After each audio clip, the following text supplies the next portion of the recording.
মহান বিজয় দিবস উপলক্ষে রোববার রাজধানীর ইঞ্জিনিয়ার্স ইনস্টিটিউশন মিলনায়তনে আলোচনা সভার আয়োজন করে বিএনপি। দলের মহাসচিব মির্জা ফখরুল ইসলাম আলমগীরের সভাপতিত্বে এদিন আলোচনা সভায় লন্ডন থেকে প্রধান অতিথি হিসেবে ভার্চুয়ালি যুক্ত হন বিএনপির ভারপ্রাপ্ত চেয়ারম্যান তারেক রহমান। আলোচনায় বিএনপির সিনিয়র নেতারা বলেন, মুক্তিযুদ্ধের চেতনার কথা বলে আওয়ামী লীগই বারবার তা ধ্বংস করেছে। আগামী নির্বাচন বিষয়ে অন্তর্বর্তী সরকারের আচরণে ক্ষোভ প্রকাশ করেন তারা।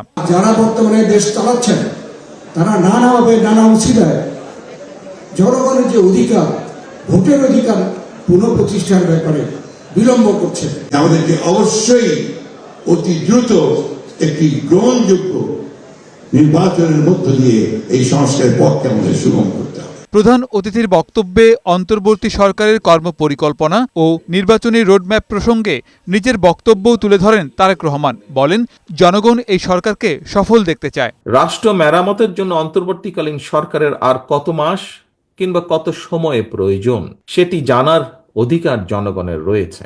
সরকার জনগণের সামনে তাদের আগামী দিনের কর্মপরিকল্পনার রোডম্যাপ ঘোষণা করলে এটি একদিকে জনগণের কাছে সরকারের স্বচ্ছতা এবং জবাবদিহিতাকেই নিশ্চিত করবে। অন্তর্বর্তীকালীন সরকার নিজেরা নিজেদেরকে সফল দেখতে চায় কিনা তা তাদের কার্যক্রমের মাধ্যমেই প্রমাণ করতে হবে। এবারের বিজয় দিবসকে অনেক গৌরব ও তাৎপর্যপূর্ণ উল্লেখ করে আগামীর বাংলাদেশে স্বাধীনতা ও বিজয় দিবসকে জনগণের প্রতি রাষ্ট্রের দায়বদ্ধতা ও প্রতিশ্রুতি পূরণের দিন হিসেবেও অভিহিত করেন তারেক রহমান।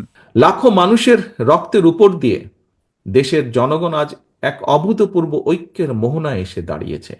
এই ঐক্যকে কাজে লাগিয়েই একটি বৈষম্যহীন বাংলাদেশ গড়ার লক্ষ্যে আমাদেরকে এগিয়ে যেতে হবে।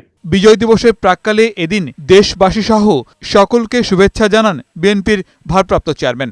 বাংলাদেশের গণতন্ত্রকামী স্বাধীনতা প্রিয় জনগণকে জানাই বিজয়ের আন্তরিক শুভেচ্ছা। গোলাম মোর্শেদ, বৈশাখী সংবাদ, ঢাকা।